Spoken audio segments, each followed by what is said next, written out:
On Halloween of 1988, 6 teenage boys ventured out into a tunnel on the local railroad. Only one escaped with his life and a photo. What resulted from the innocent venture was a 2-year paranoid period of unexplained murders, which killed off a good 10% of my small town's population. To this day, no one knows the true fate of the 5 boys, and the reason behind the murders that lasted up until the fall of 1990, except for me. I'm the lone survivor of the 6 who encountered the Wanderer on the tracks on that dark Halloween night of 1988. It was supposed to be a simple dare, nothing to it. Everyone heard of how every Halloween people head to the tunnel and never come out. We all thought it was bullshit. Then again, we were only 14 and not very well learned in the way of paranormal. We all had expected just some crazy dude in the bedsheet. However, what we found was much worse, and what we did made the outcome 10 times worse than it could have been. I guess that curiosity killed the cat really fits with the remembering of this story. It was me, Steve, John, Andy, George, Bill, and Fred. Explaining our choice of costumes are irrelevant. However, let us note that we all brought flashlights and Andy brought a bucket to collect candy in. Foolish Candy, I remember your death so vividly it still haunts my dreams to this very day. And she does too, but not for long.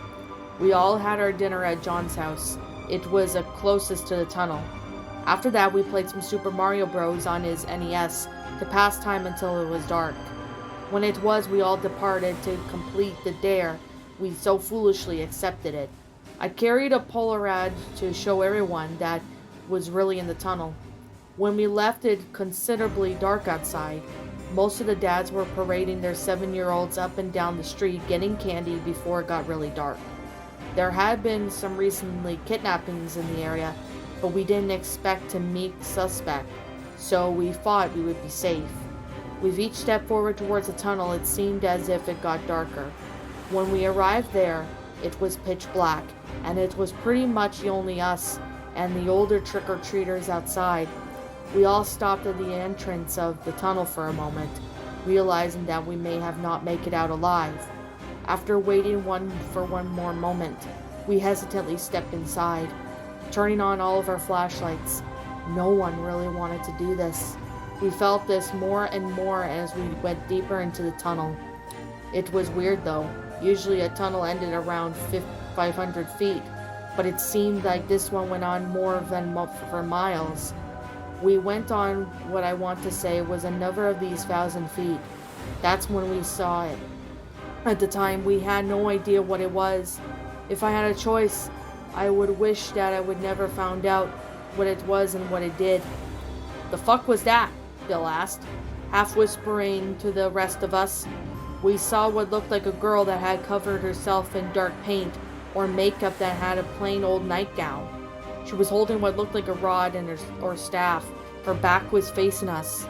"Beats me," Andy shrugged. "Hey!" he yelled at the thing before throwing the bucket at it. It clanged off to the creature and rolled onto the right of the track. Suddenly it made the most gruesome noise in the world as its head rotated 180 degrees to stare back at us. I hastily took out my Polaroid and shot a picture of it. I put away the camera and shook the developing picture before putting it inside my pocket. Everyone was frozen in place looking at the creature, seemingly paralyzed. Soon the creature lifted the rod and threw it at Andy. It was horrifying and amazing. Seeing it how it threw what we knew it was a spear with such desultory, as well as doing it backwards. The spear struck Andy in the chest, dead center in the sternum. His ribcage collapsed and blood sprayed from the entry and exit. His spine snapped, and he crumpled to the ground. The blood-splattered spear was stuck in the ground for a good 40 feet behind us. It was only a moment before we actually fought to run. We didn't even try to save Andy. I turned my head and saw the creature ripping open its chest, tearing muscle and organs apart as our dying counterpart screamed to his death throes. It seemed like the creature wanted to separate flesh from bone, as exactly what it had done. Andy's flesh and innards were scattered around, and his skeleton in a pool of blood. It was coming for the rest of us now. Bill was the next to get caught, skirting him into the same manner as it did to Andy. Then she got to George, and then Fred, but it was just me and John left. The creature was so close we could feel its putrid breath on our necks. We both heard its demonic growls and speeches as we barely escaped its ferocious grabs for our costumes.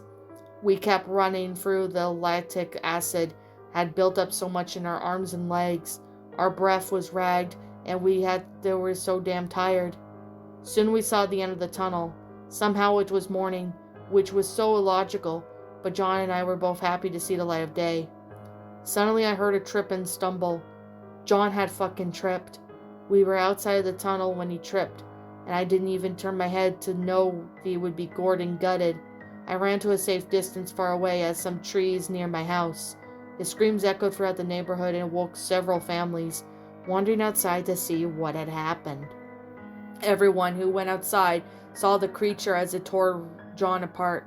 When it was done, it swept its eyes across the shocked citizens of my small town and let out a deafening roar that no man or animal create.